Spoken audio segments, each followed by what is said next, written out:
After the first round, lost all my hair. Hard to part with the curls. Curls, man. The first week, going into chemo, like the first day, and like getting an IV, and like them starting it, I was like, holy shit, this is real. February 9th was the day I found out I was cancer free. Final. You need a light at the end of the tunnel of some sort, and definitely every time I would think about giving up, I would think about baseball.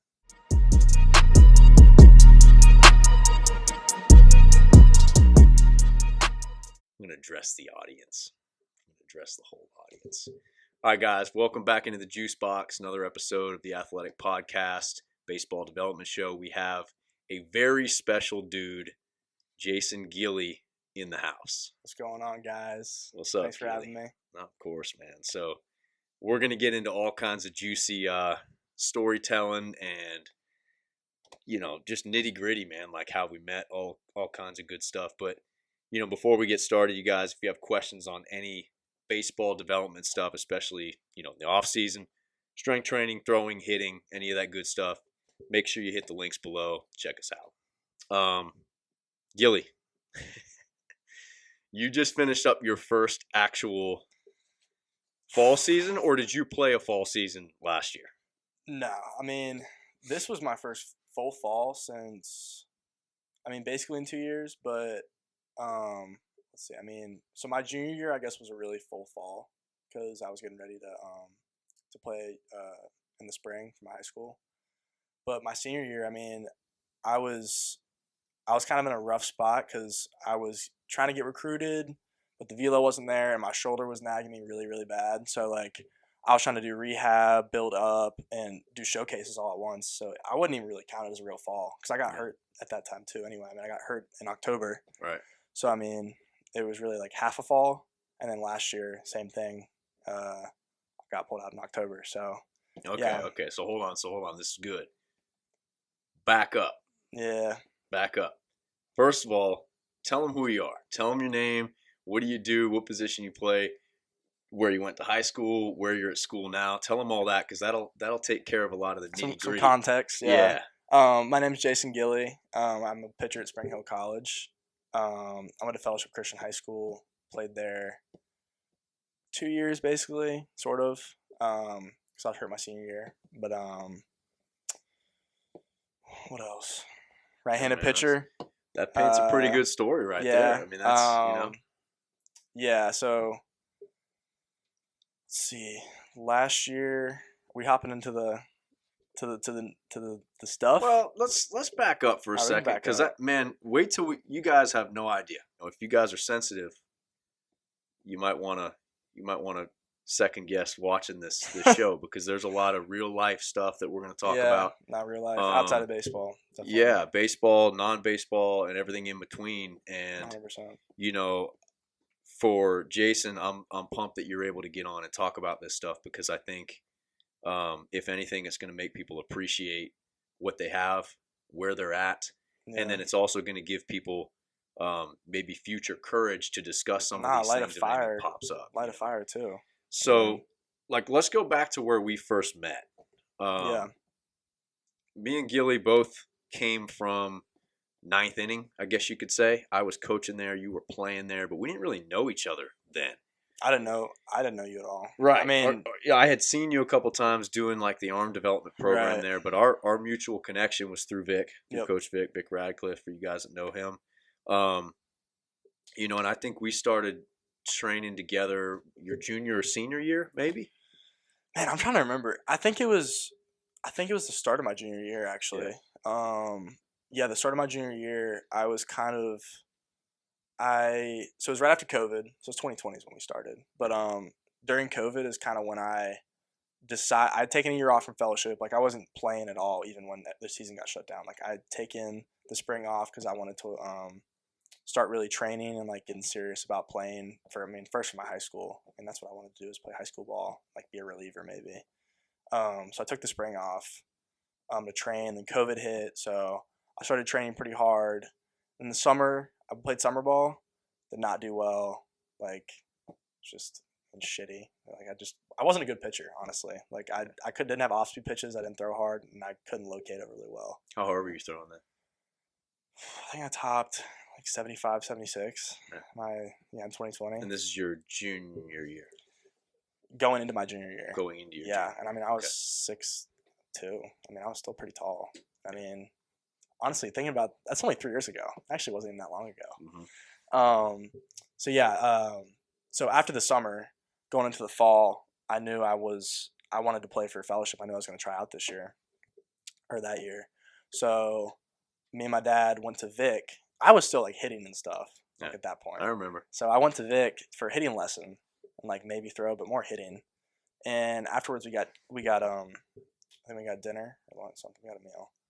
And me and my dad talked about how I was getting serious about, playing high school at least. And then college was such like a thought in the distance. Cause you're still trying to figure yourself out. Yeah. I was like, first I need to hit 78 before like I could even think about like a D3 or something. Well, forget about hitting 78. You're still talking about hitting. Yeah. Right? Or hitting. Like trying to get Vic to get you right. Hitting. I don't even know what position I was playing at that point. Maybe third base. So Vic referred me to you because he was saying, I trust Barron with Dave. So, if I'm trusting my own son with him, why would I not send you there? Yeah. So he referred me to you, and I texted you, or my dad texted you maybe? I don't know. I was barely able. I was 16, so I was barely even able to drive at that point. Yeah. And then 2 weeks later, I got in my first workout with you. Yeah. With Joe Tapp. Joe Tapp. Throwback. A Marist guy. Yeah. So how does that have any correlation to you? Because before fellowship was Marist. Marist, right? Yeah, Marist. Add more context. Yeah, Marist did not do well at Marist at all, academically, socially, or baseball. And not to cut you off, Gilley, but like for you guys that are not Atlanta people, these are two private schools here in Atlanta that are both well known for their baseball programs. Yes, 100% right? well known. Yeah. Marist, especially when I was there, they were well known. Fellowship had not hired Coach Oliver at that point. Okay. I think he got hired the year before I got there. So yeah, Marist. So I originally also was a 2021 graduate. So when I was at Marist, I was there 2015 to 2019, I think. Tail end of 2018 because I transferred mid-year. It's fucking complicated. Mm-hmm. But yeah, I got cut my 7th grade and 8th grade year. Just cut flat out off the middle school team. I wasn't even close, to be totally honest with you. I was not even close to ready for middle school baseball. The 9th grade, I didn't even try out because I was considering hanging them up, honestly. I didn't know. I was playing travel ball. But, I was in music at that point. I was playing drums. I was doing a bunch of other stuff, and I wasn't really sure if I wanted to do baseball. But once I started looking into fellowship, start of 10th grade at Marist, I was really starting to look into fellowship because I knew I couldn't play baseball at Marist. I didn't want to. And at that point, still I was really considering like quitting. But I toured fellowship, I think in October, met Coach Oliver, actually had a coach that even from first meeting him, was like, oh, this kid looks like he has some promise, which I don't think a single Marist coach ever even spoke to me, even gave me any sort of interest. And got in the car after I toured and told my dad, I was like, I want to go here. I want to go to fellowship as soon as possible. Right. I need to leave Marist right now.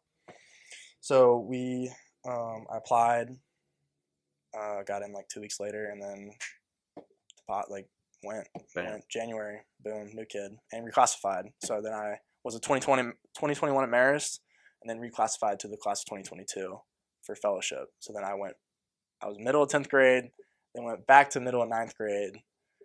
Again, complicated, but I was with my age year at that point. Right. When I reclassed, because I was a. So you were young. You were young. I was young early on. I was very young. Yeah, I was probably youngest kid in my class at Marist. So go through for you guys that don't know, a lot of people are doing this now. They're reclassing, and they're actually making their grad year back up a year for whatever reasons, right? Whether that's academic reasons, whether that's to put them back a year to give them some more time developmentally.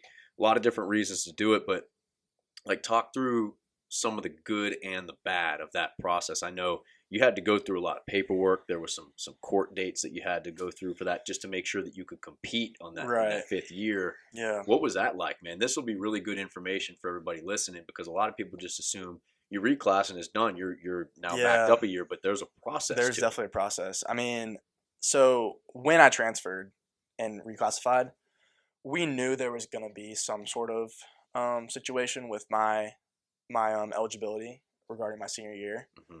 But it was so far in the future, honestly, like we didn't even like think about it, because I mean, we were just trying to get me the hell out of Marist. Trying to get you in a good situation. Yeah, just a good spot in general. And I mean, I didn't know if I was.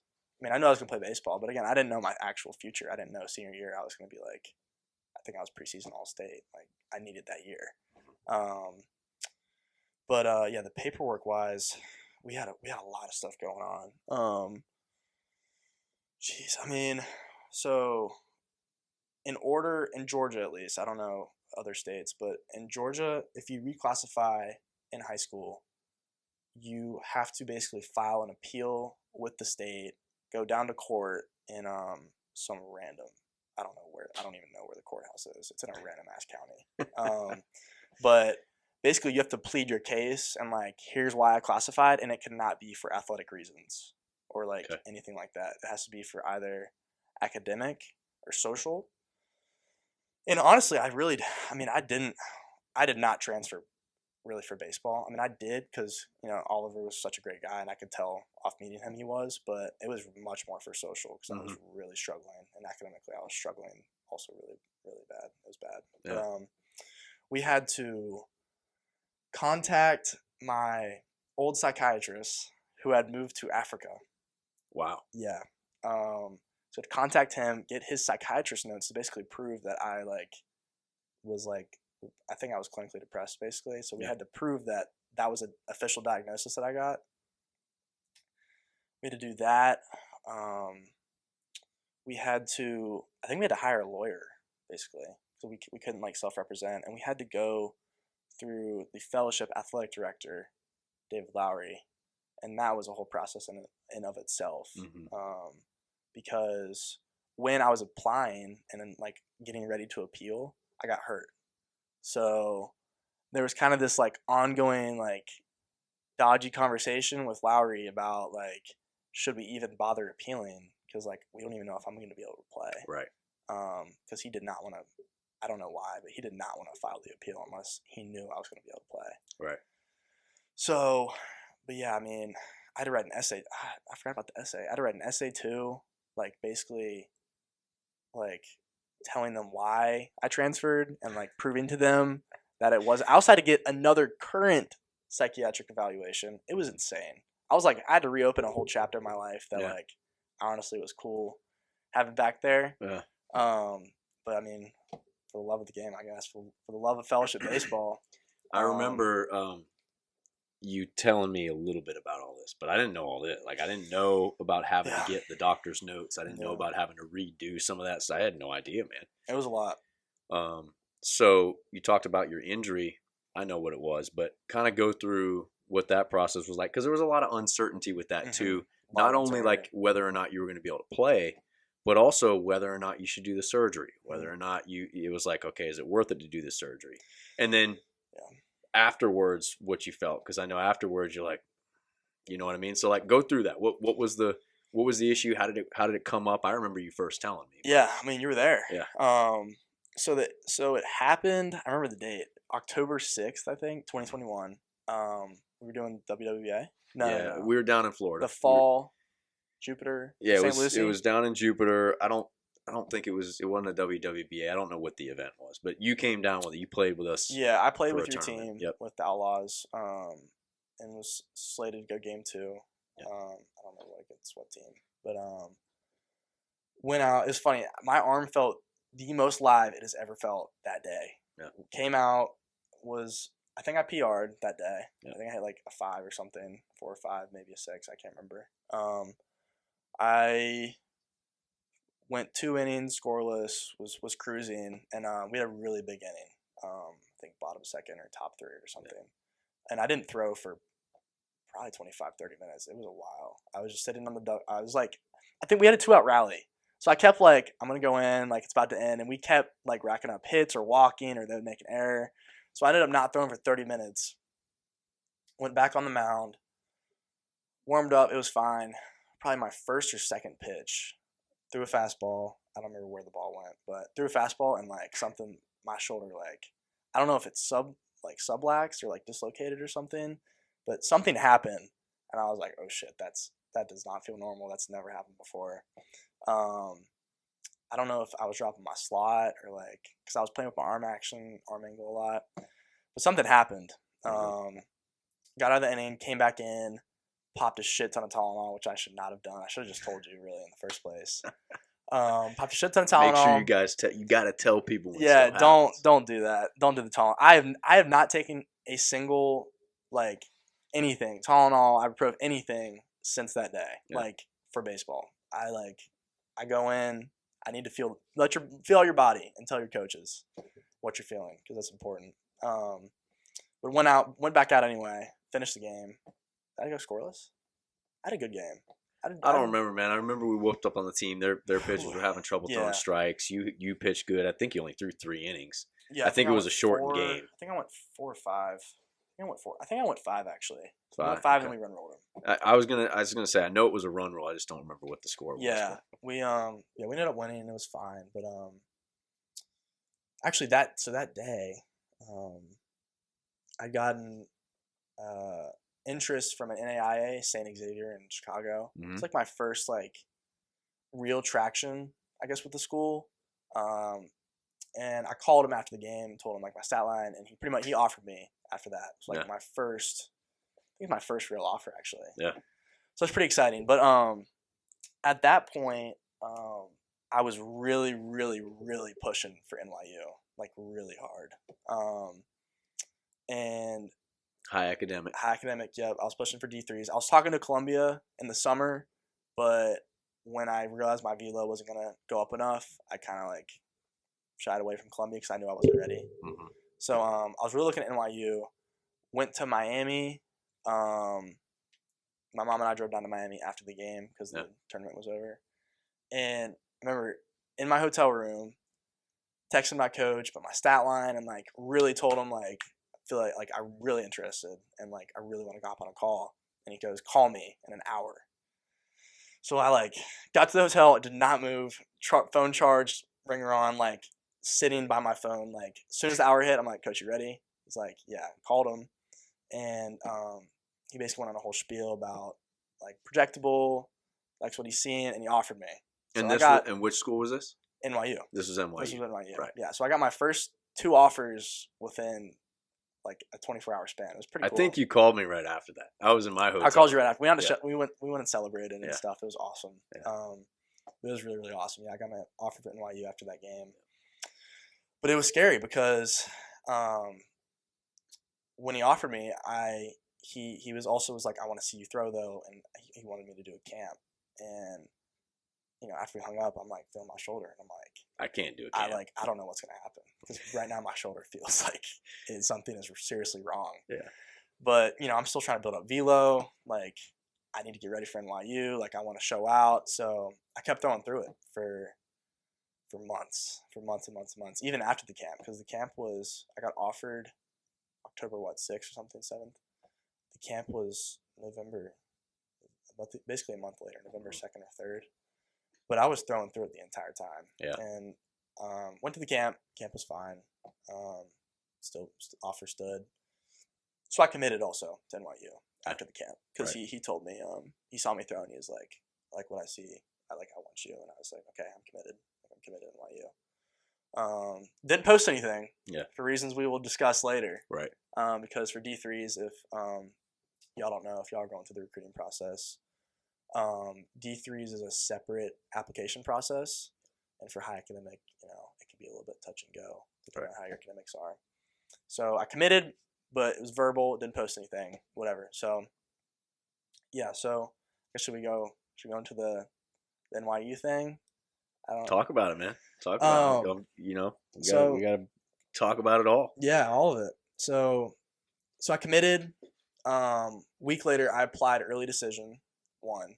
So basically, it was like basically with early this is another high academic thing, but with early decision, I am saying if I get into the school, I will definitely go, but I also cannot apply anywhere else Right. for the time being for NYU. Like I can't apply early decision to another school. Mm-hmm. So I was like all in on NYU. But at this point, I'm still throwing bullpens because I'm supposed to be R1 for fellowship. Because I mean, I just come off first team All State, won a 6 ERA through 6 innings. Like I was the fucking guy. Yeah. So like I'm like I need to get ready to go. And you're in the off season. I'm in the off season, exactly. Into the winter now. Yeah, and you know what? I'm really thinking about it. I did not take more than a week off from, dude, I don't know, for probably a year and a half. Yeah. Because I mean, I threw 6 innings in the spring, didn't miss a start.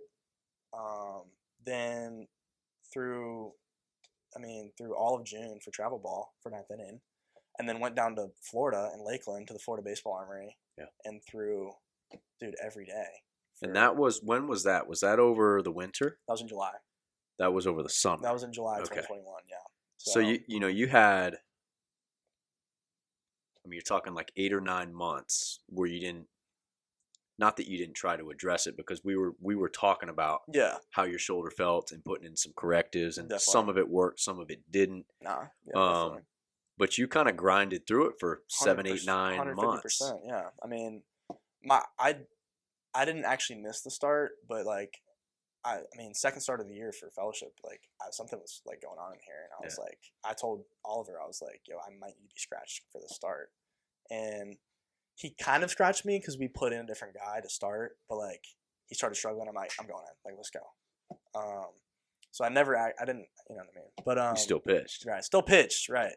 Right. But I mean, something was going on in there for a while. But I mean, it's because I was getting velo, I was getting stronger. And then, especially when I'm to the Armory, I mean, we're messing with movement patterns. I mean, like, I'm dropping my slot, I'm messing with my legs, like, I'm doing all sorts of different stuff that I've never done before, putting a lot of different types of torque on my arm. Mm-hmm. And honestly, wasn't doing a ton of arm care. Yeah. To be honest. Right. I mean, compared to what I do now. Yeah. Nothing.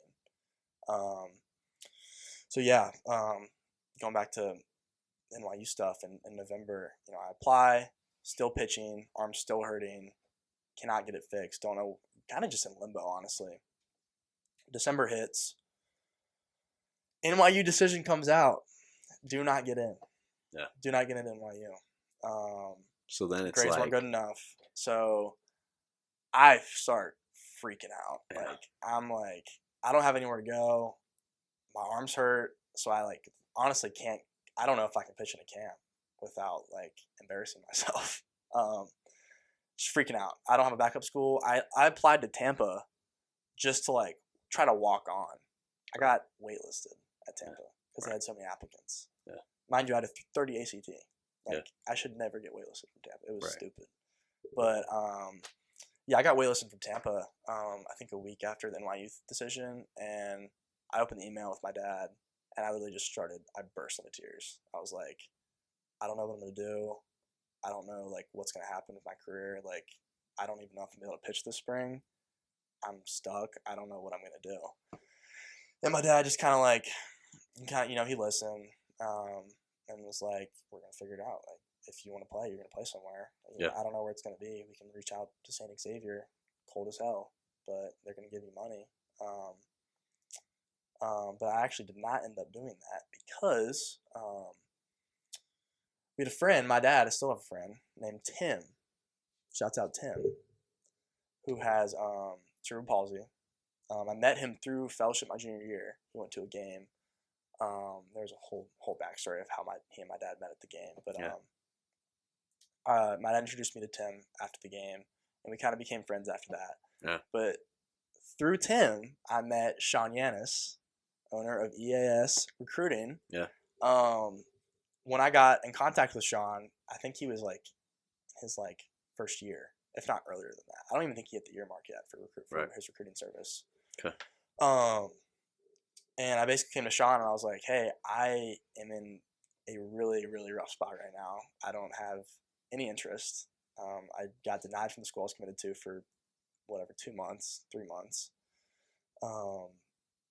Like, I don't know what to do. I have a bum shoulder, basically. Like, I can barely throw bullpens right now. I don't know what to do. And he's like, man, I'll figure it out for you. Like, let's go. So I got linked up with Sean, signed up with him. But I was gracious enough to help me out with that. And I think, so we signed up maybe December 28th, maybe, right before the new year. Okay.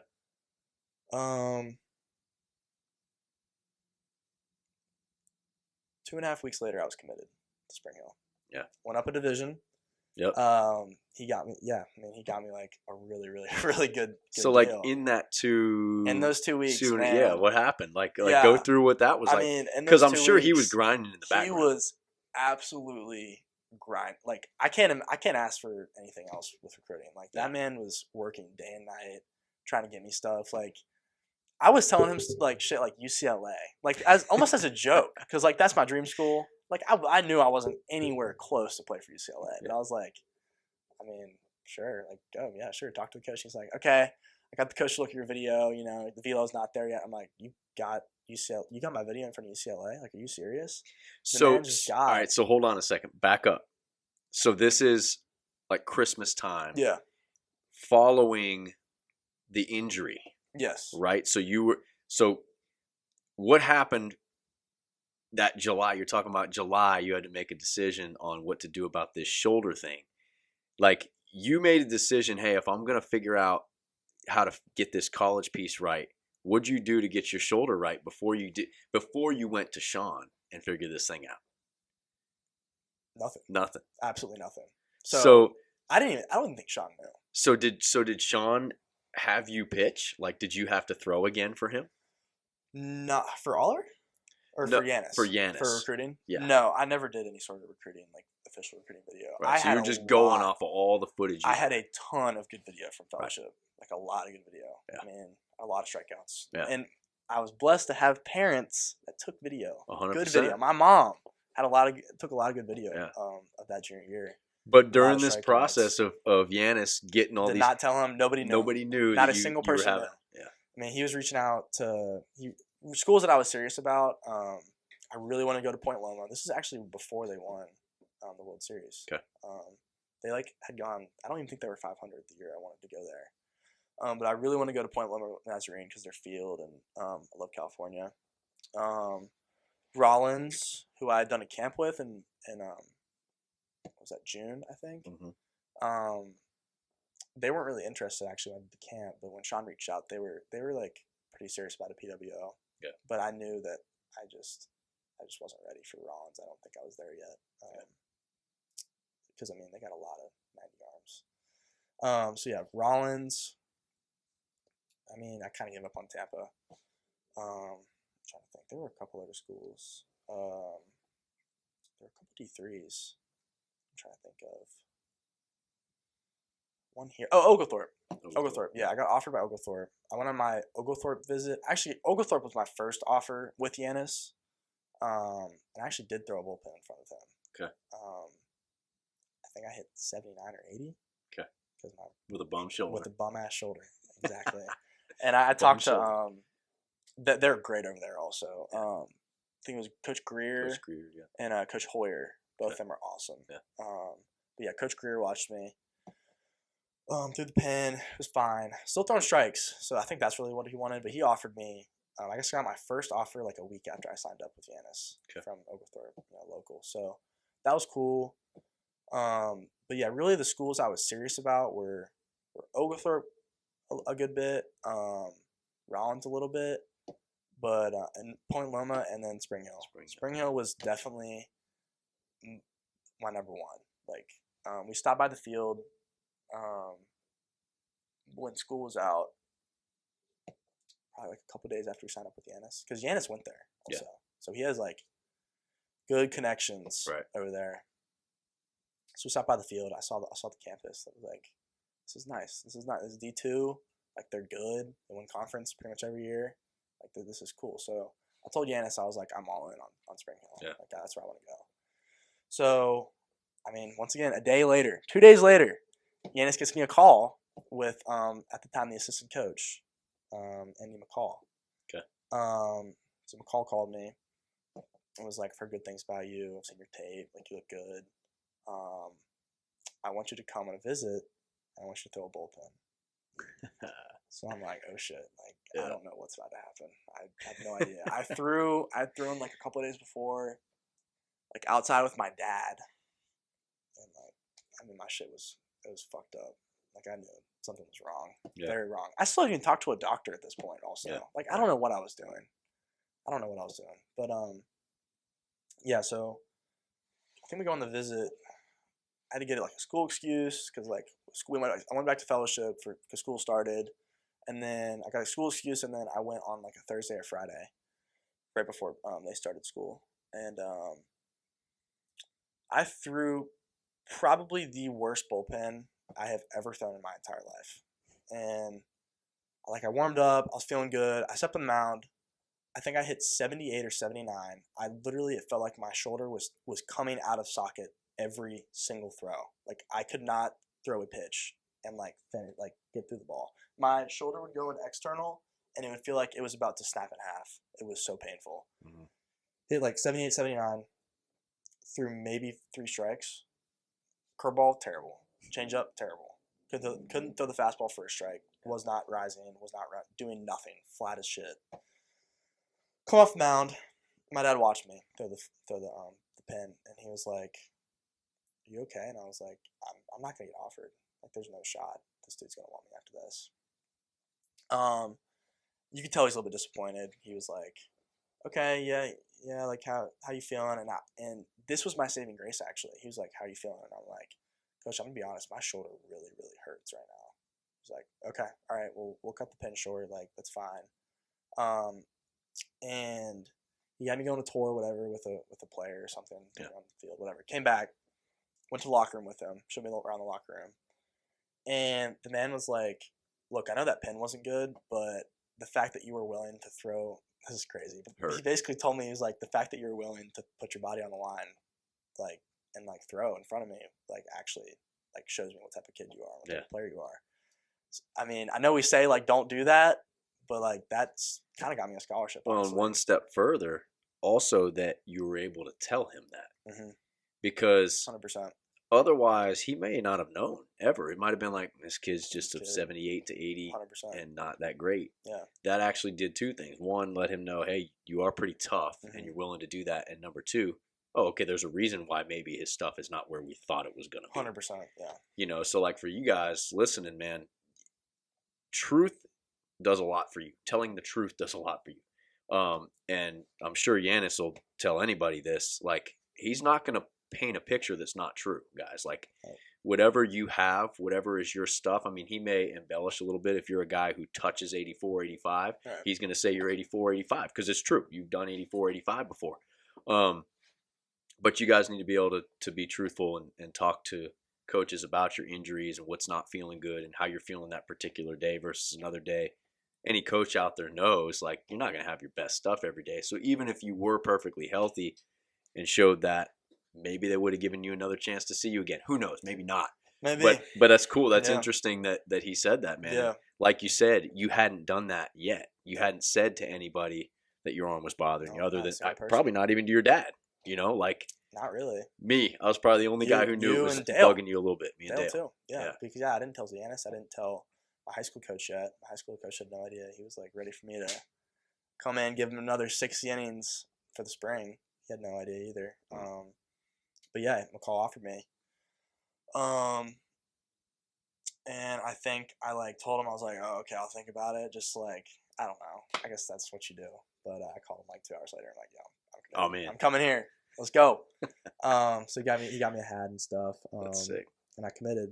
I posted like a couple days later, applied, got in, totally fine. Yeah. Got a bunch of academic money, which was good. Yeah. Keep your grades up. Yeah. Keep your grades up. That's, man, if I could give advice, that's a big piece of advice, because your grades, like, they make you more recruitable, but they get you money. They get you money. If you can't, because I got some athletic money, but like, I got more than double my athletic money with my academic.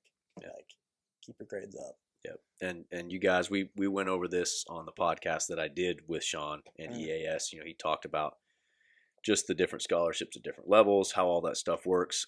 You guys be sure to check the link above. You know, I'll link that in for you guys and link you to that podcast so you can get more information. But Yes, that stuff is huge, man. Like keeping up every single piece of the puzzle so that you give your best package to a school. Like 150%. it's already hard, man. Check It's off the already hard boxes. going to college. You got to check all the boxes. People underestimate the academic piece. Like Yeah.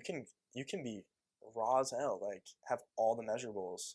And dude, if you have like a 2.3 or something, they're not going to take you, because if you can't get a 3.0 in high school, you're not getting a 3.0, Right. or like you're not even getting a 2.5 to stay eligible for college. Right. I think some high schoolers are just like, oh, I'm an athlete, I'm a baseball player, like this is what I do. I'm not a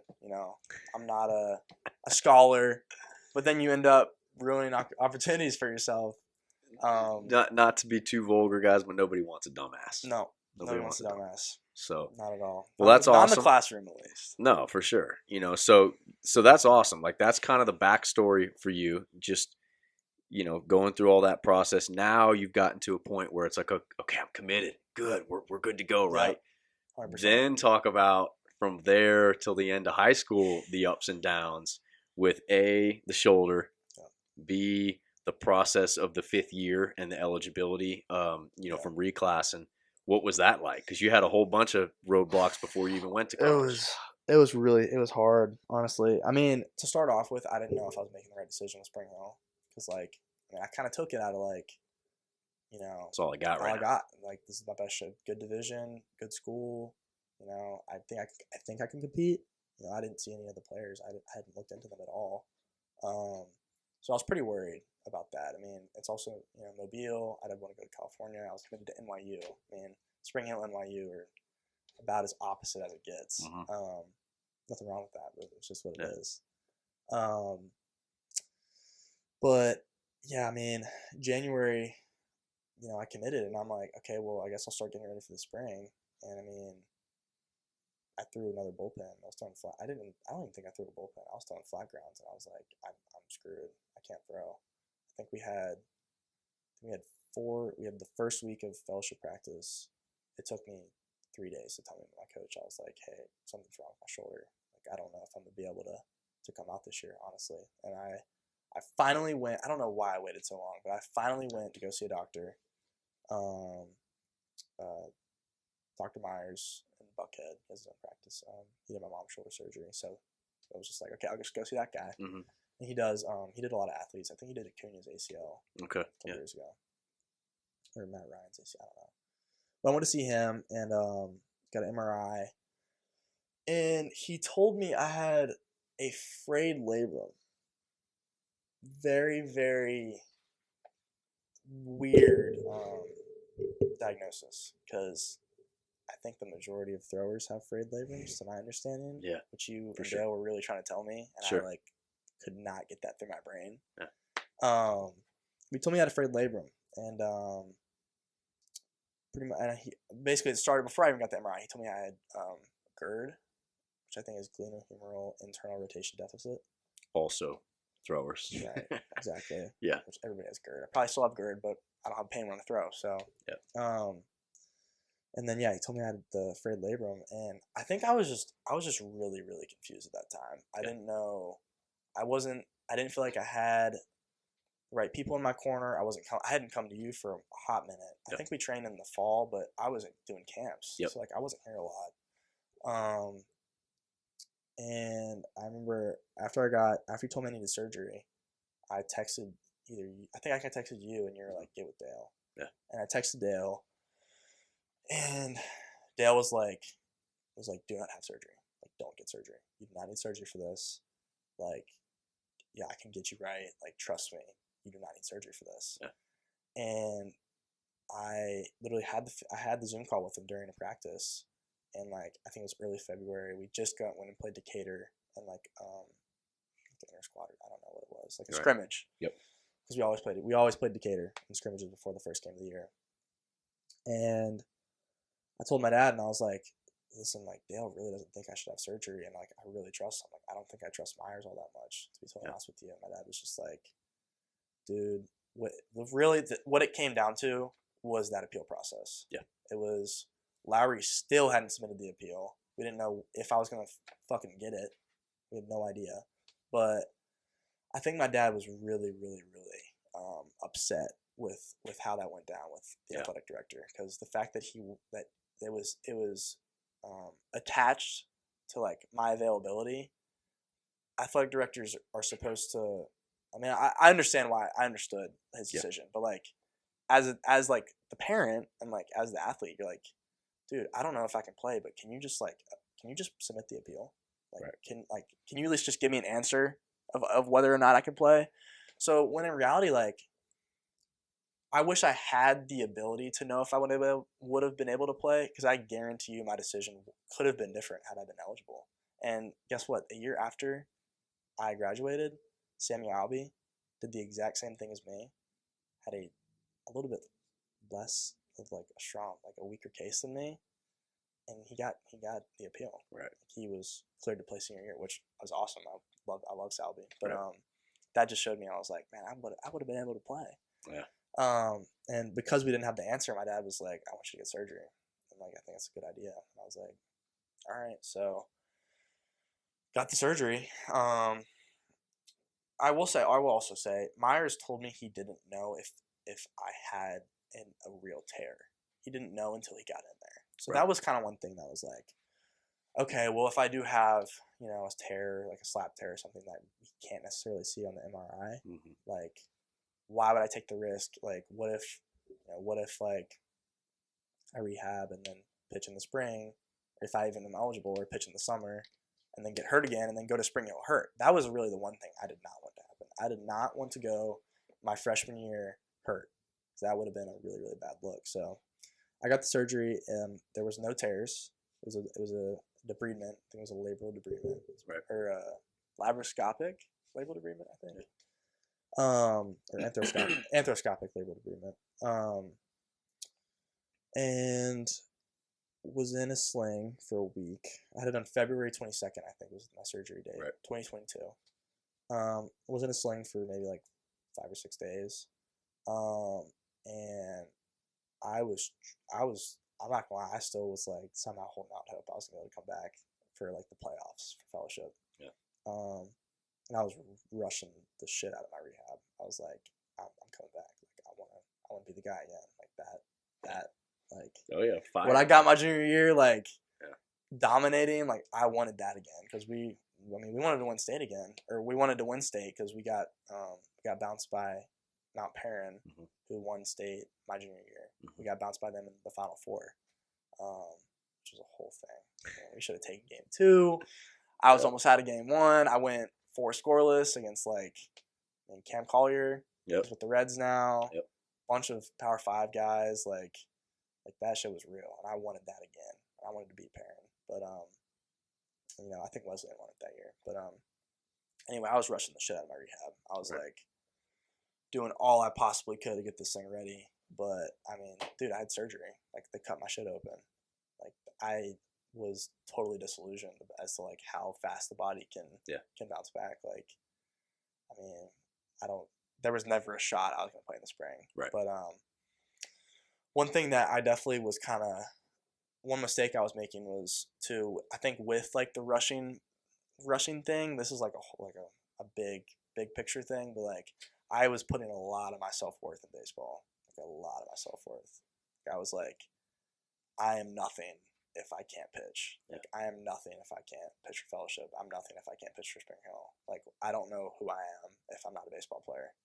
Which was a rough, deep emotions to struggle with. You're injured. Like, so when you're going through an injury and rehab and plus all that stuff. I mean, rehab by itself. You go into a dark place, man. 100%. Yeah, I mean, that's expected. Yeah, it was hard. It was really, really hard.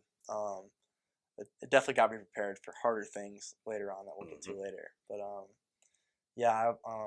rehabbed. I was not able to pitch for fellowship my senior year, which really, really sucked.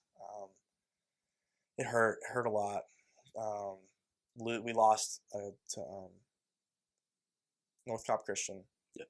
And they swept us in 2 at home. And definitely, that final out and like knowing that like things could have gone differently if had I been available, at least a little bit. I mean, that was a tough pill to swallow, and it felt like it was my fault too, because I was the one that you control to an extent.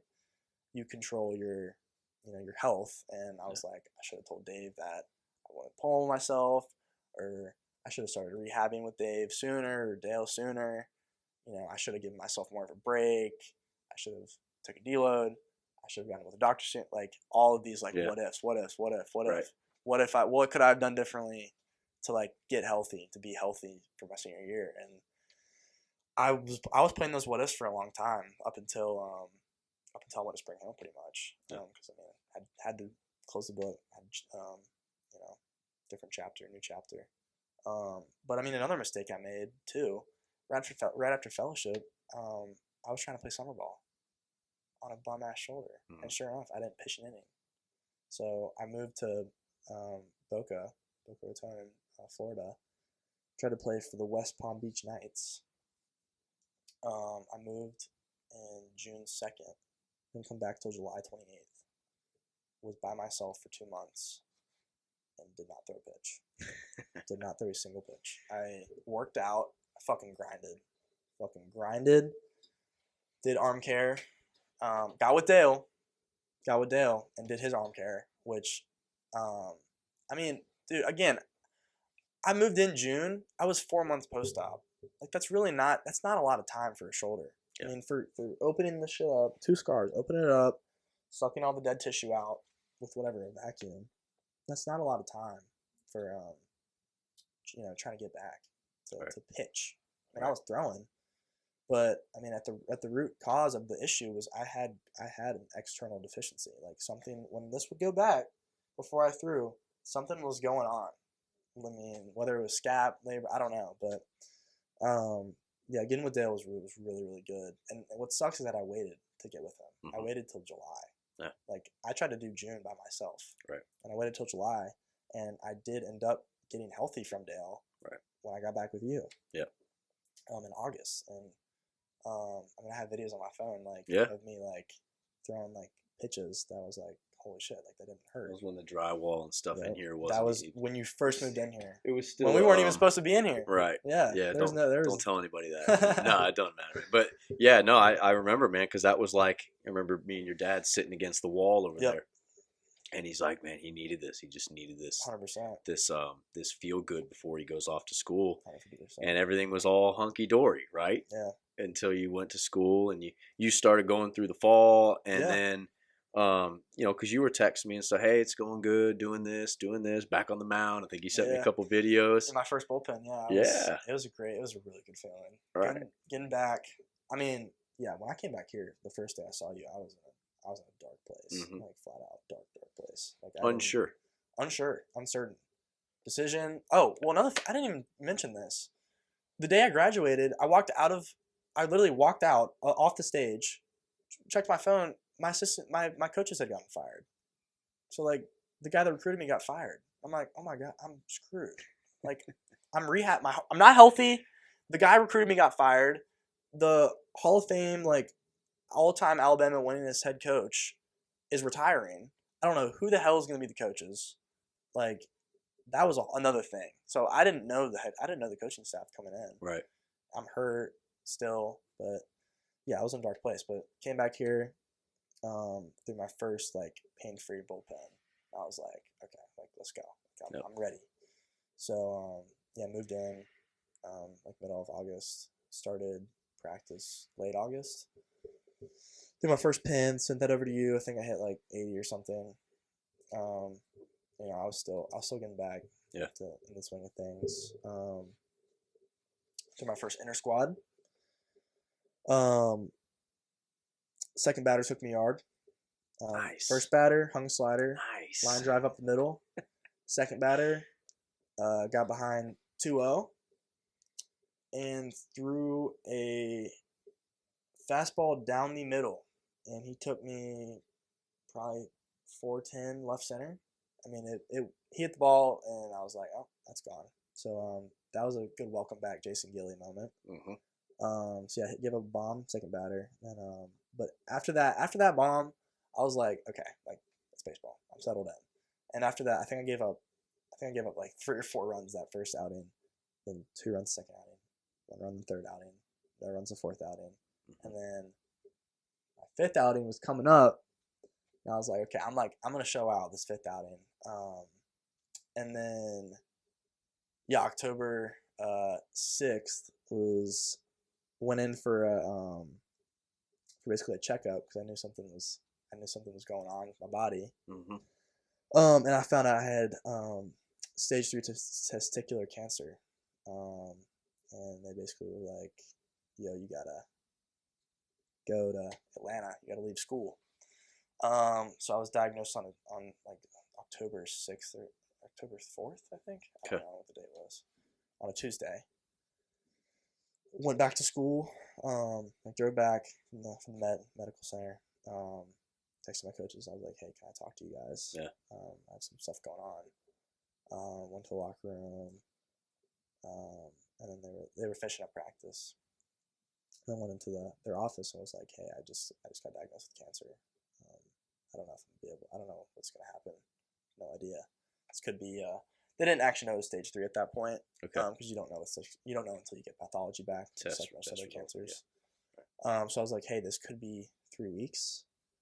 This could be months. This could be. I'm not back until next year. Like I don't know. Yeah. So I just asking for your support, I guess.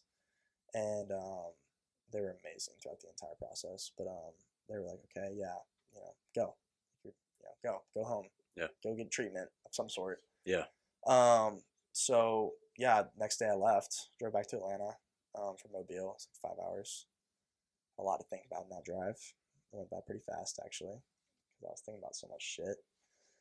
And then dude, I don't even remember. It was, one weird thing about like cancer and like health stuff is like it's so urgent, yet you have to go through so much shit to get treatment. Like you gotta go see this doctor, and then they refer you to this doctor, and then they refer you to the surgeon, and then you have to get a pre-op with the surgeon. You have to schedule surgery, and then you have to get surgery, and then 2 weeks later you have to wait on pathology to see like what stage your cancer's at, what the treatment protocol is, and then they send that to the oncologist. Then you get referred to an oncologist, and then the oncologist sets like a treatment plan. Like this starts in 2 weeks though, so like.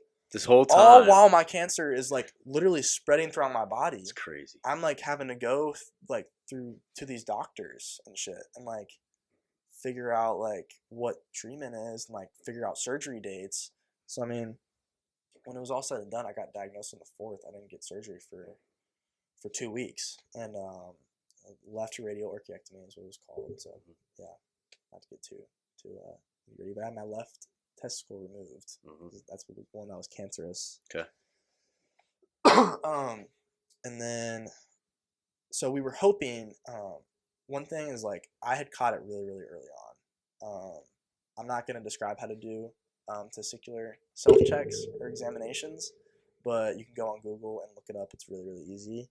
But basically, I had felt pain in my left testicle running a pole. Basically, after I threw a bullpen. And I was like, that hurts. So then later that night, shower, doing a self-examination. I'm like, okay, there's a dot on this. Like there's a tumor.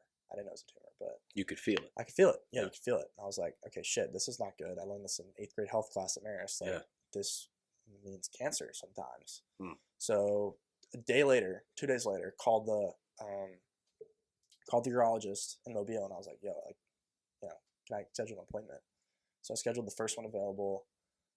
So because of that, because I had reacted so quick, because some people wait months and months and months and months and months, and that's when it spreads to your brain. Yeah, right. What was the biker? There was a famous cyclist who had testicular cancer, like stage 4. It had been in his brain. I think it was Lance Armstrong. Lance Armstrong? Yeah, Lance Armstrong. Yeah. So, I mean, that dude waited. I didn't want to say that. I didn't know if that was. No, that's okay. It's Lance Armstrong. That dude waited years to tell him to go see a doctor. I mean, it took me a week and a half.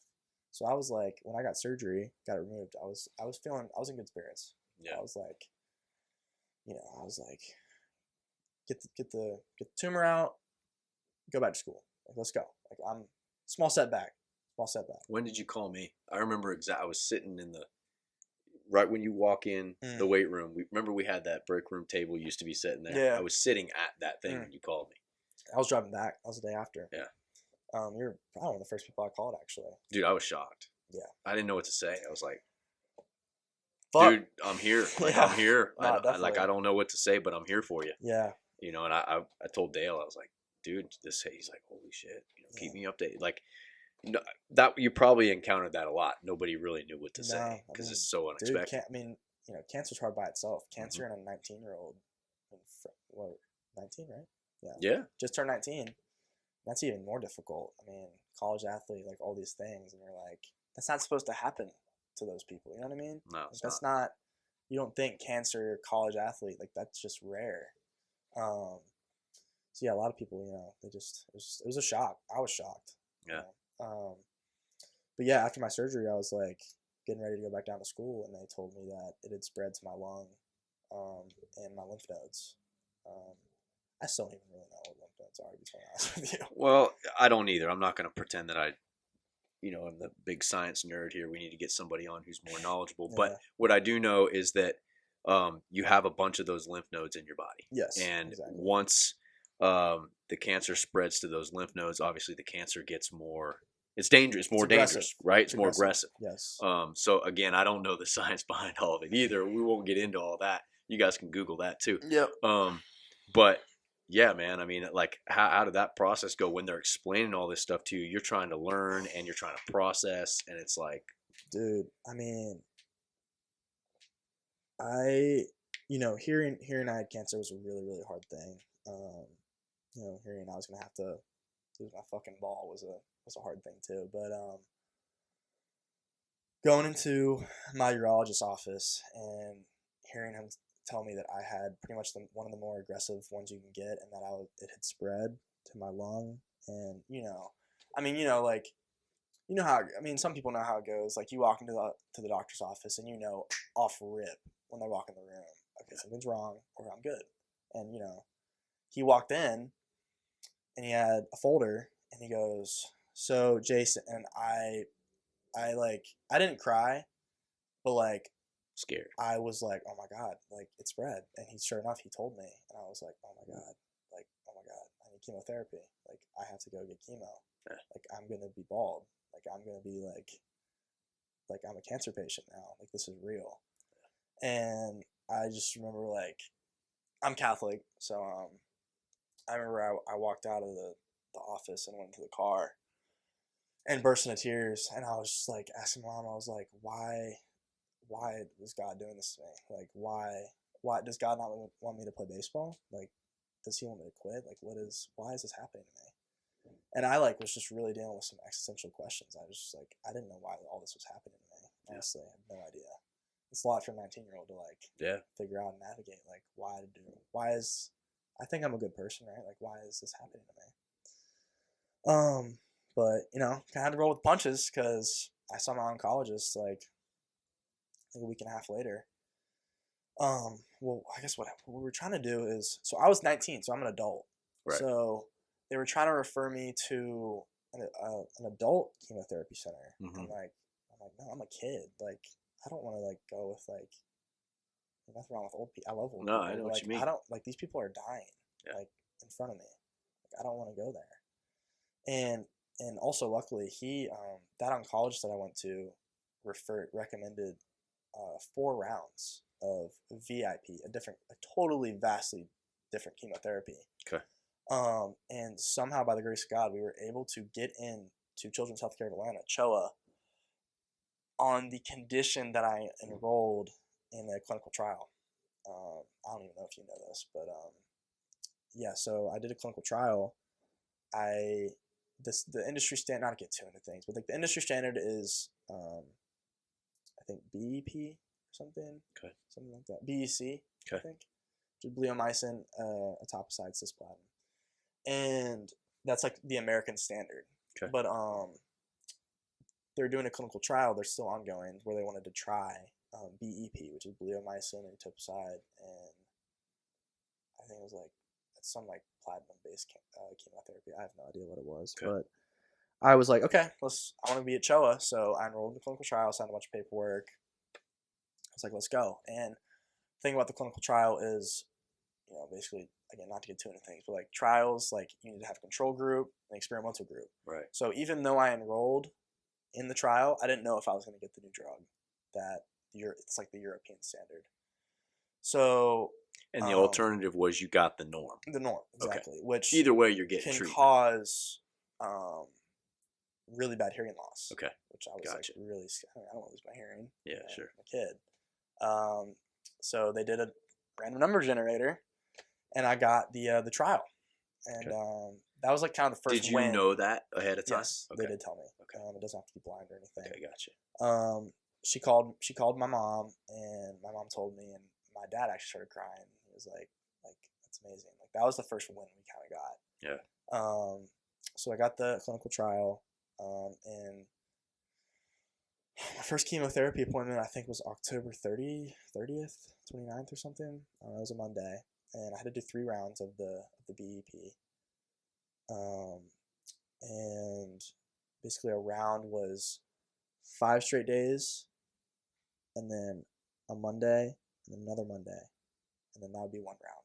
So basically it would be 5 days straight, Monday through Friday, every day, going in for 5 hours, getting chemo.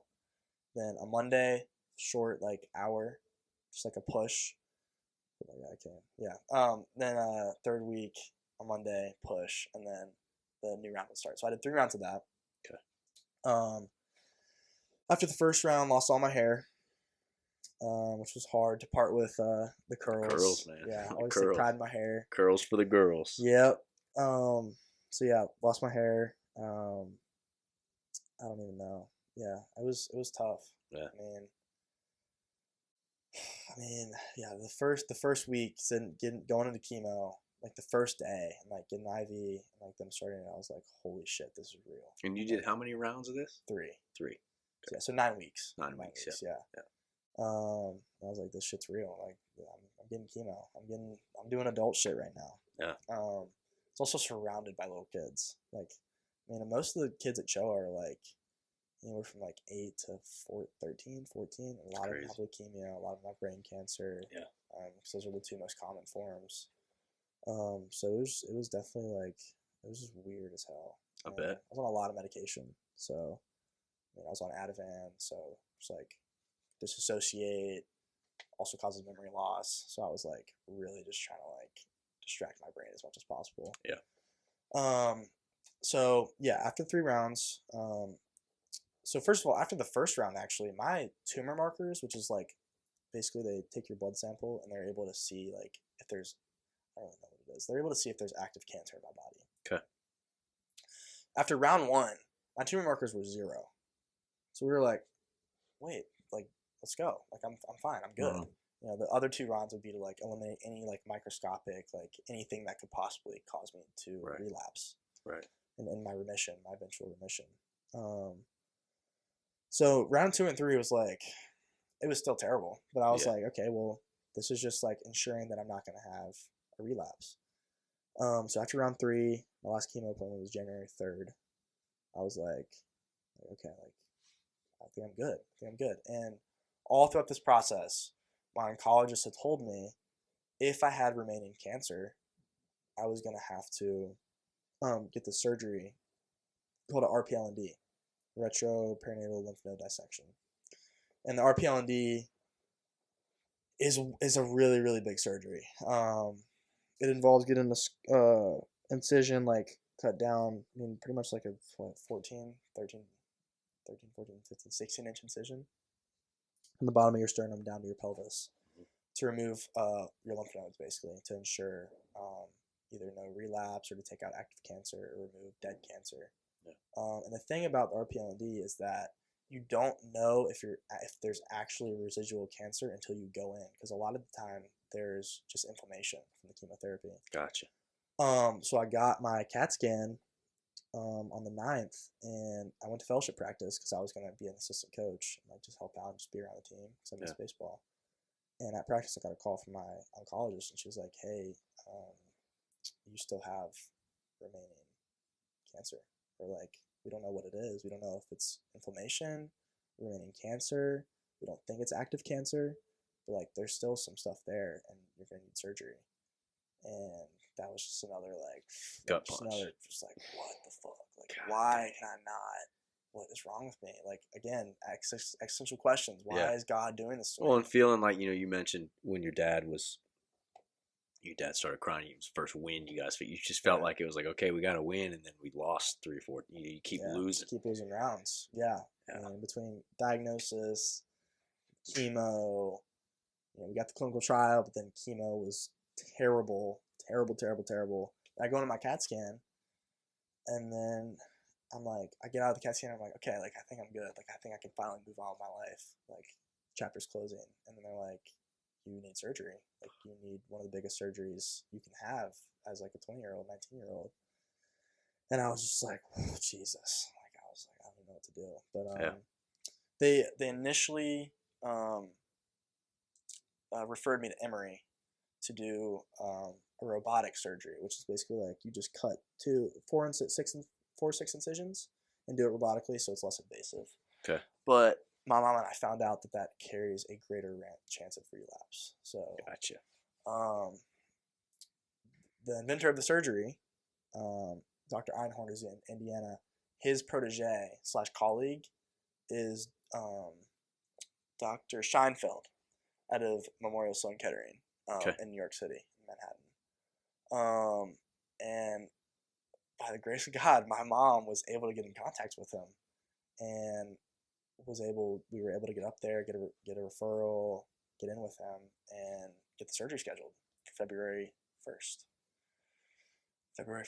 Okay. And he does open, and I mean, this guy like basically invented the surgery, so it was pretty cool. Man. He's old too. He's like probably 75, and he's still operating because he loves it. Yeah. And he just likes, I guess. So he's one of the good guys. He's a healer. He's a guy you. He's one of the good guys. He's a healer, 100%. And I went up for my initial visit. Okay. Maybe surgery was surgery was up at the first. Went for my initial visit, got a schedule for the first, and then went up. We had to go up 5 days early. I don't even know why, but just because that surgery is that big. Yeah. So we went in 5 days early.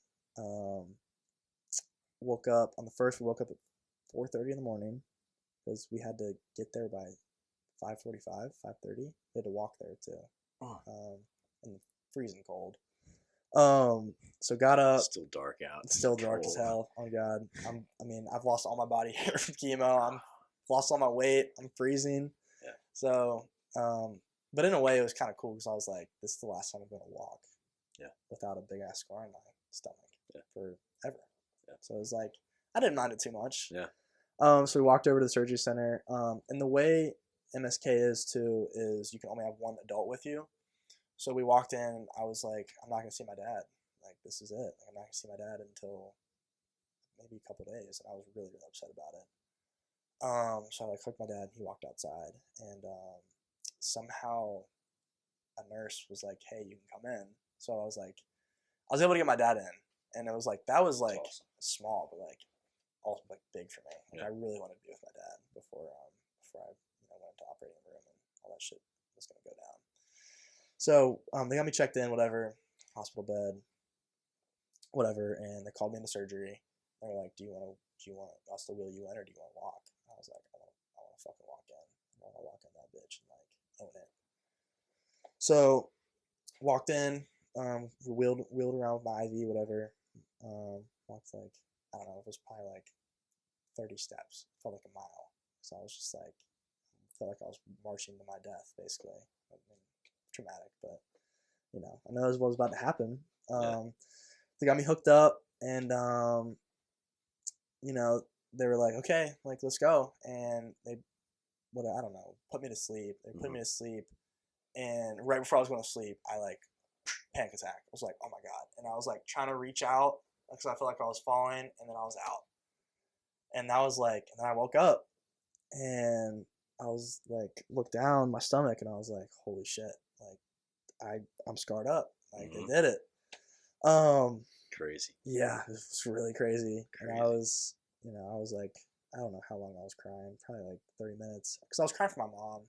And this happened with my orchiectomy too, with my testicle. Like every time I wake up, or like chemo too, I would just cry for my mom. So I woke up crying for my mom. And nobody's supposed to come into the ICU, but they brought her in anyway because I would not shut up, I guess. So they brought her in, and that helped a little bit. And I mean, dude, I was on fentanyl, so like that shit was strong. So I was an emotional wreck. Like I was all over the place. I don't even know what the fuck I was saying. Probably some crazy shit, some tweaker shit.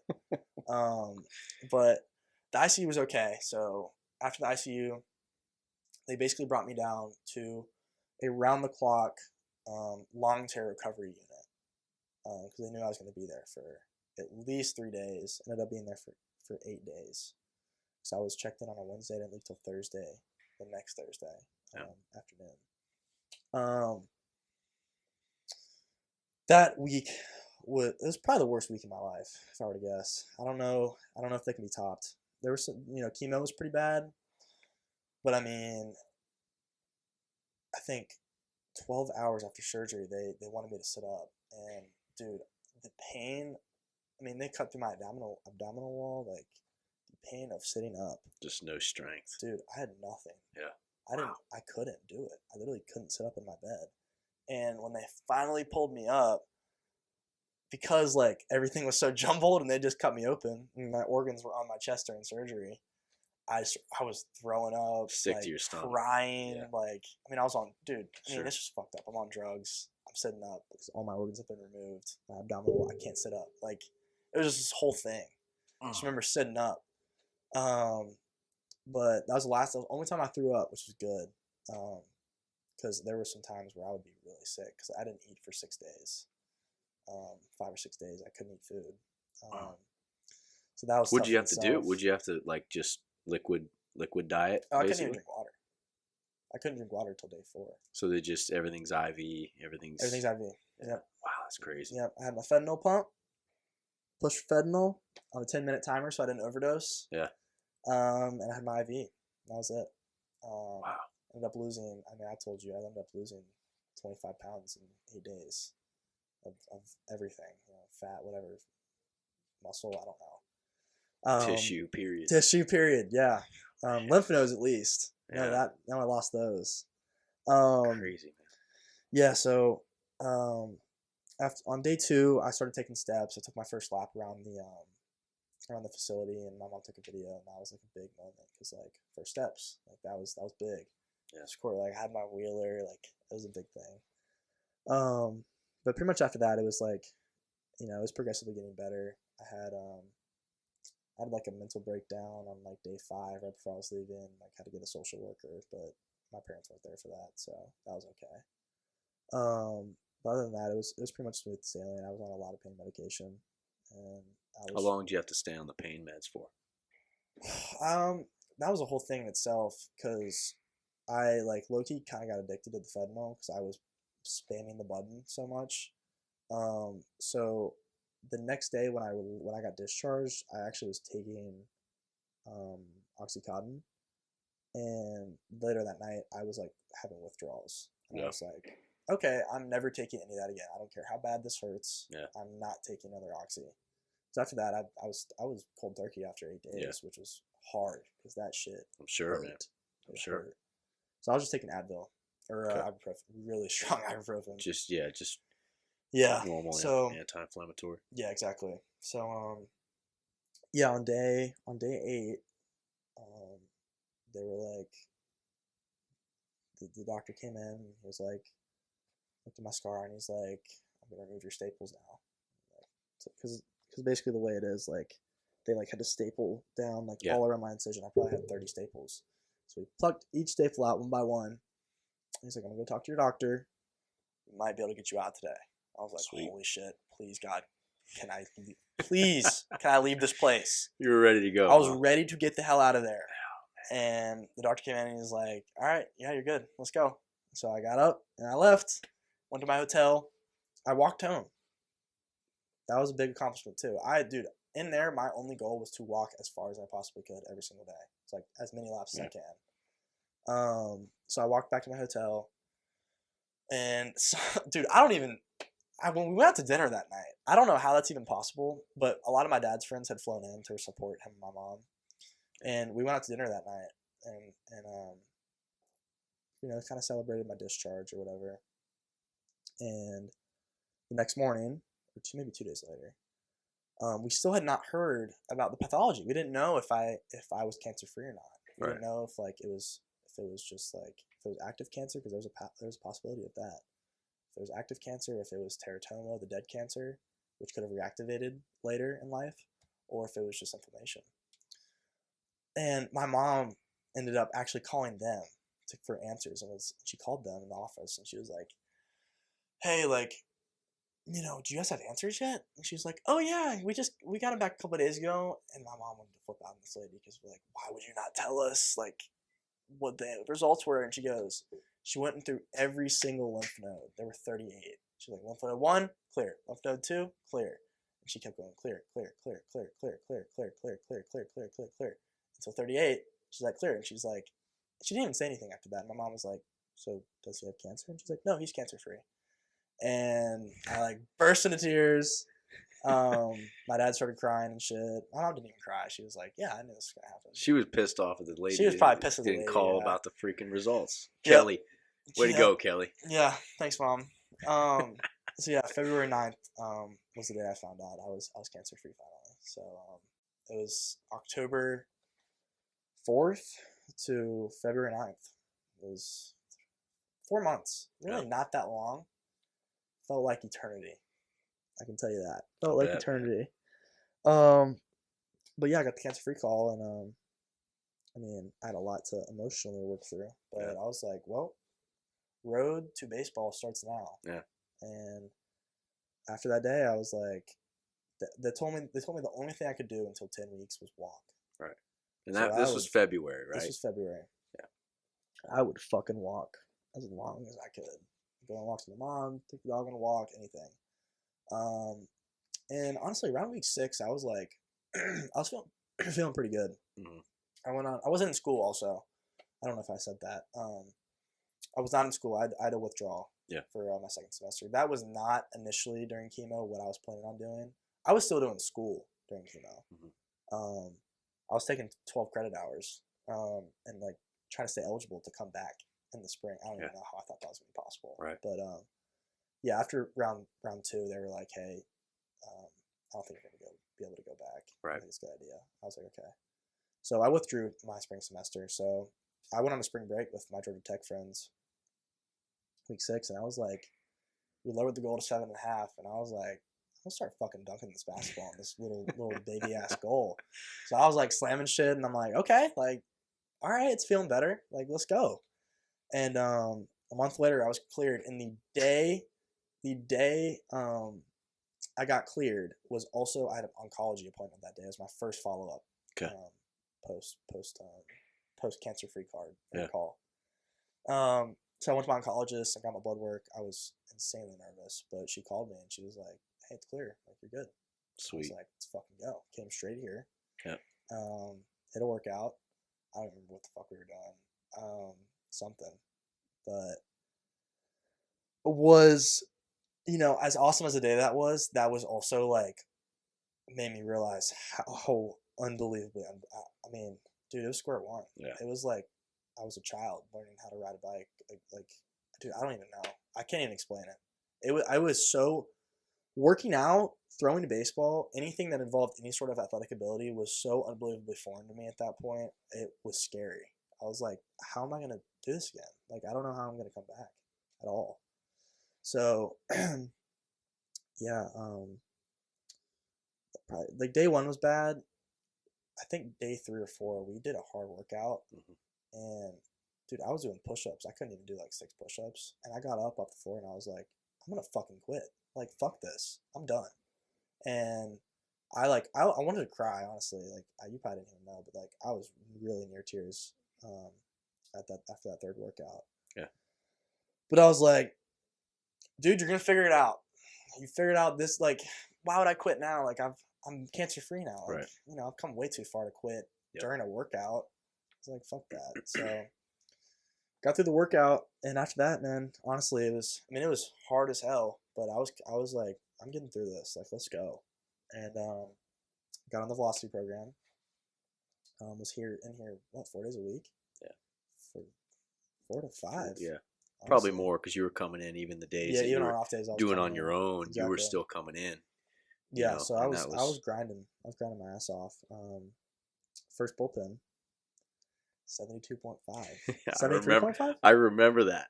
Dude, what's hilarious is that I threw that pin. I was dotting up low key. You felt great? I was like, you felt great to be back. Like, yeah. I'm good. And I looked at the Rapsodo readings and I was like, I'm screwed. Like, I'm done. How? This isn't college level. This isn't high school level. This isn't JV level. This is middle school baseball. What am I going to do? Yeah. Like, I'm screwed. Yeah. And I was really disheartened. But you talked me off the ledge. You're like, we had time at that point. I mean, this was early May when we started that program, and I just tried May 13th. I tried to keep you, level-headed in the fact that, dude, we have 12 weeks of this program. Yeah. Pretty much 3 months plus another month till you really have to do anything 100%. at school, and I knew we had time. Yeah. And for me, I just tried to make sure that you understood that. You did a good job because, dude, without you, I don't know what would have been happening, honestly. But slow and steady was the race. Like, that was the race. There was never a jump at all. It was tick, tick, 75, 76, 77, 78, 79, 80, and then 81. I hit 81. When you got back, right? Late June. Okay. Actually, on Pocket Radar. It might have been a misread because I didn't hit 81 again. I hit my last bullpen or live ABs because I was doing live ABs all summer. Mm-hmm. My last bullpen, I hit 80 with Connor Caden. Shouts out Connor. And Hayes. Hayes was catching. I hit 80. And dude, I mean, I still was like, when that was in August. And, I was like 180 pounds maybe. I mean, I'd only gained 10 pounds. Yeah. I mean, and for context, guys, like before you were 205, 210, somewhere in there. I was sometimes 207. Yeah. I think I got maybe 208. Yeah. And I was 170 the day I came in here. Yeah. You looked like Eminem. 6'4". You looked like Eminem. Dyed hair, 6'4", 170 pounds. Yeah. That is not college athlete stature. But I was only 180 come August, and I was and you're 6'4", right? Right, yeah, dude. I'm skinny as hell. I still am skinny. I'm still on the mend, but better, a little bit better now. But it was like the way it would go is like I would have 3 weeks of level-headedness, and I'd be like committed to the task, and then I would have like a freak out moment, and I'd be like, I'm not ready. I'm not good enough. What am I gonna do? Like I can't do this. Probably less than 3 weeks. Probably like every 2 weeks for real. Yeah. And you and my dad were the two that were like talking me off the ledge, like, dude, you got time. Like you're gonna be okay. You're rehabbing from pretty much the most difficult thing you could possibly go through. Yep. Like you got time, and I hit 80 in August, and I was like, I'm not ready to move in, but I guess I'm moving in. Like, let's go back to school. Yeah. So, went back to school. This was 4 months ago? Yeah. Not even that long ago.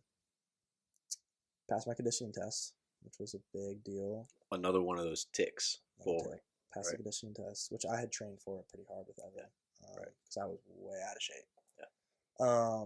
Passed that shit, ran a double 59. I mean, yeah, the shuttle. I'm not even gonna explain that. But I fucking passed it. I crushed that shit. Yeah. At 6 a.m. in the gym, and the coach was like, "We're fired up." Like, one of the assistant coaches texted me and was like, "Dude, so proud of you. Like, words can't even explain." Right. That meant a lot to me. But yeah, after that, first bullpen 80. Every pitch was 80. Every single one. It was a fastball in the bullpen 80. Then threw another pen 81. Through live.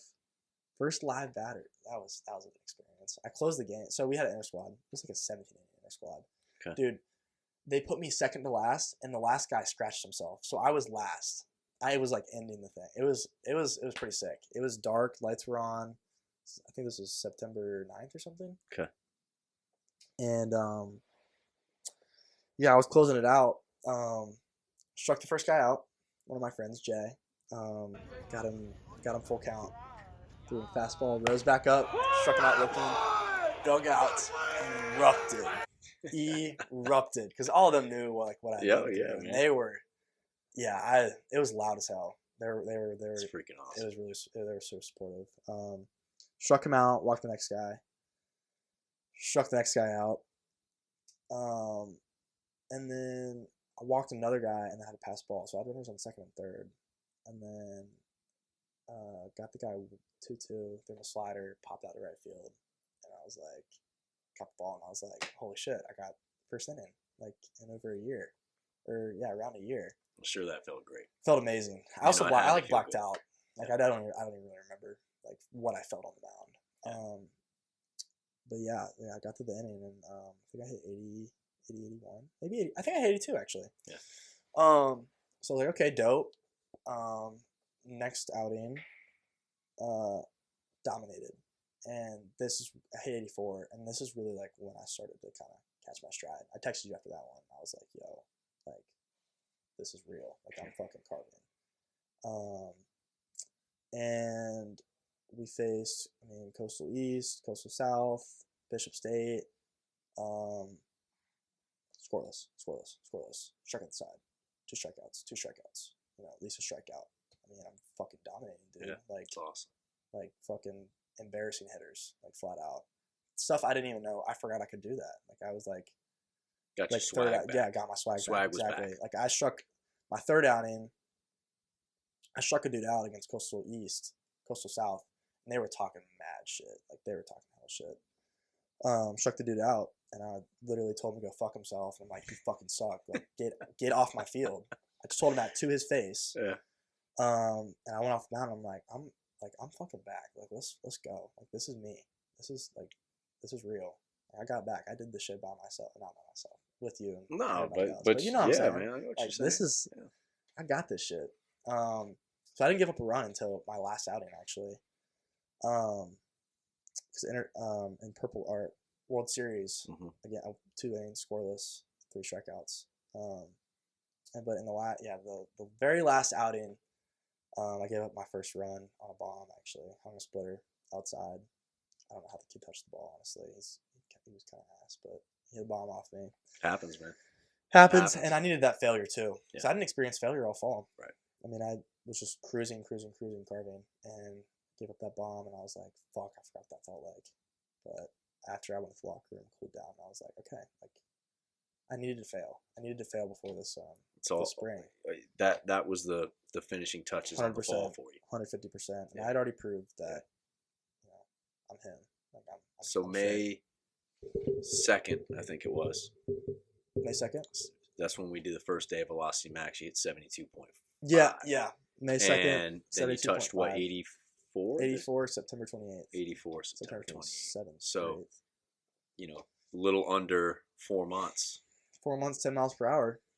Yeah. Hopefully got another 10 somewhere. You got more in the tank, man. You got more in the tank. I'll take a couple more. But just, like you said, man, I loved what you said about keeping everything ticking. Just tick, tick, 100%. tick, tick. Because when you go through something like that, and this goes for you guys who go through tough injuries, ACL, UCL, bad shoulder surgery, you break your collarbone. Whatever, if you have a bad surgery or something that you're rehabbing from, or God forbid something this intense, guys, you have to stay the course on getting back. Like that has to be at the forefront of your mind. Like, okay, I'm going to take my time to take those steps. 100%. I would like to give advice on it, but like I still struggle with it. 100%, man. You're competitive. You're an athlete. Competitive. It's never enough. It's Yeah. never enough. Like I hit 84, and I'm like, I want fucking 85. I still haven't 85 yet since I did hurt my arm. Yeah. I still want 85. I want 86. I know when I hit 86, I want 87. When I hit 87, I want 88. And then 9, and then it's 9. And I just fucking. Then I'm like, okay, well now I want to get drafted, or like now I want to go D1 to a better school. Yeah. Like it's always just the next thing. So how much of that do you feel helped you get through the cancer? Because that's you. You have that in you. You have that will to win, to fight, to do better. Like how much of that helped you get, like you said, you had your dark times and your periods where you felt just in a hole, but how much of that fight in you helped you get past all of that? You know, a lot of the times for people with like some sort of illness or like chronic illness or like facing death. Not that I was like facing death per se, but you need a light at the end of the tunnel of some sort. And definitely every time I would think about giving up, I would think about baseball. I wouldn't think about anything else. I'd be like, I want to fucking play again. Like I want it. I want it more than anything. Right. And that's really what would push me a lot of the times. Like, I mean, not that I was even doing anything. I was just letting the IV go. Yeah. But like, to have my spirit at least stay, alive in there. Just think about how good it felt when, I'd strike somebody out. Yeah. Like getting ready for my first strike. Like I know I'm gonna strike somebody out. Like I know that first strikeout's gonna be so good. And sure enough, first batter I face, K his ass up. I love it, man. Fastball. You imagined it into existence. I totally not 100%. 100%. That's so sick. Yeah, and I tapped that ball too. Hell yeah, you should. 100%. Well, so first of all, man, awesome story. Like I know that anybody who knows you is gonna want to hear all this because there's no way you could have elaborated on all of this while it was all happening. Like you said, it's just so much stuff being thrown at you at once. And like, dude, I didn't know half of this stuff. I didn't know half of this stuff was going on. Just I learned new stuff today talking to you, and I feel like I was pretty informed on most of the process because you kept me in the loop. So I know everybody's going to want to listen to this and want to hear your story. But like for all the people who don't really know you, or this is the first time they're quote unquote meeting you or hearing this, like what's some perspective advice that you can give to people who have never really had something like this happen and maybe take things for granted? Man, perspective. Because I'm sure your perspective has changed now on just life in general, I mean,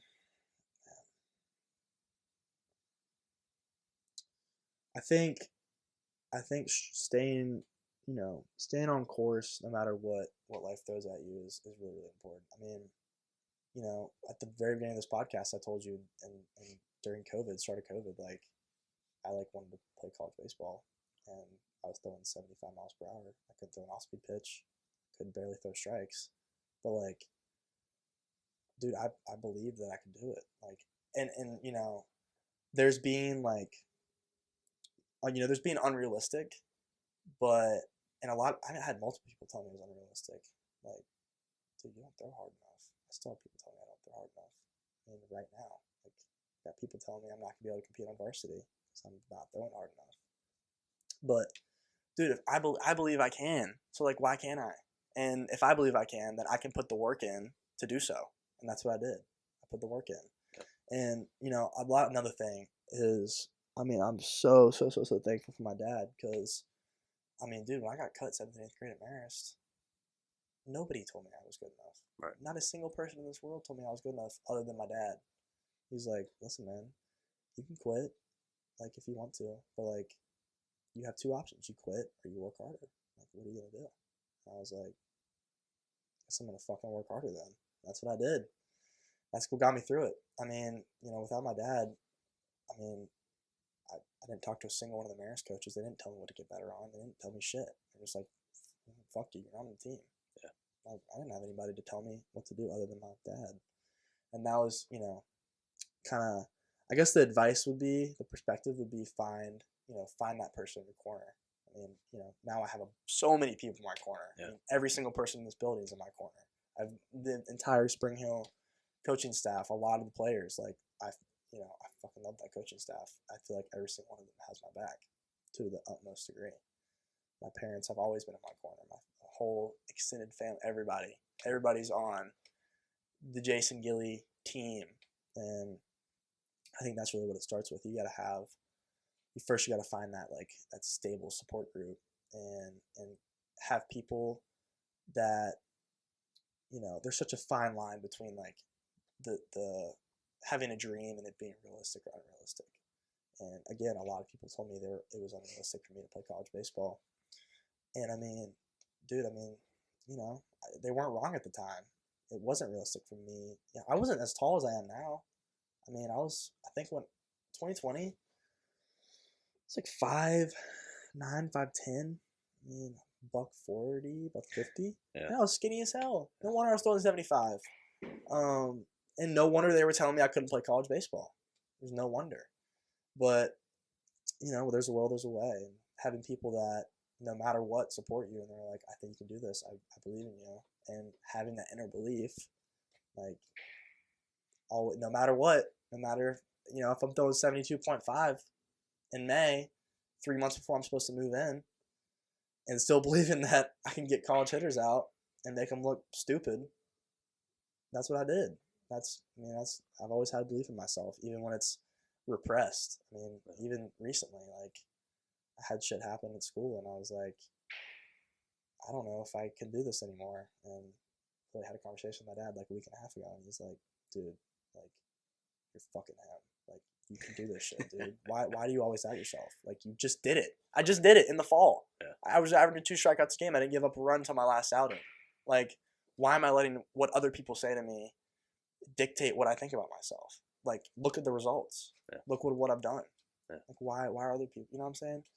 So really, I mean, you know, take the positive and eat that shit up, and like internalize it and believe it, and take the negative and try to see truth in it. And if you don't see a truth in it, then say, fuck you. You're not on my team. Right. Get out of you're not in my circle anymore. Goodbye. And I mean, I got teammates that are probably like are not on my team. You know what I'm saying? That's just the reality of any sport. You're gonna have teammates that are not on your team 100%. That's just how it is. So I think, you know, finding your circle is really the most important part. Finding your circle, belief in self. Yep. 2 biggest things. Having your inner circle, guys, and making that circle tight. Having people in that circle that believe in you so that you can believe in yourself. That's a great perspective to have. So really hope you guys like this story. This is super special for me. I'm glad that we were able to do this. For any of you guys that have loved ones that have gone through the cancer process, whether they're here with us or somewhere else, you know, feel free to comment below, show some love for them, some shout outs. You know, we'll continue to follow the Gilley journey as we move forward. It's not even close to over. It's just getting started. It's still going, guys. It's still going. So, from the Juice Box Athletic Podcast Baseball Development Show, really appreciate you guys tuning in. Make sure you comment, like, subscribe. Gilley, let's keep working. Yes, sir. All right, man. Good stuff.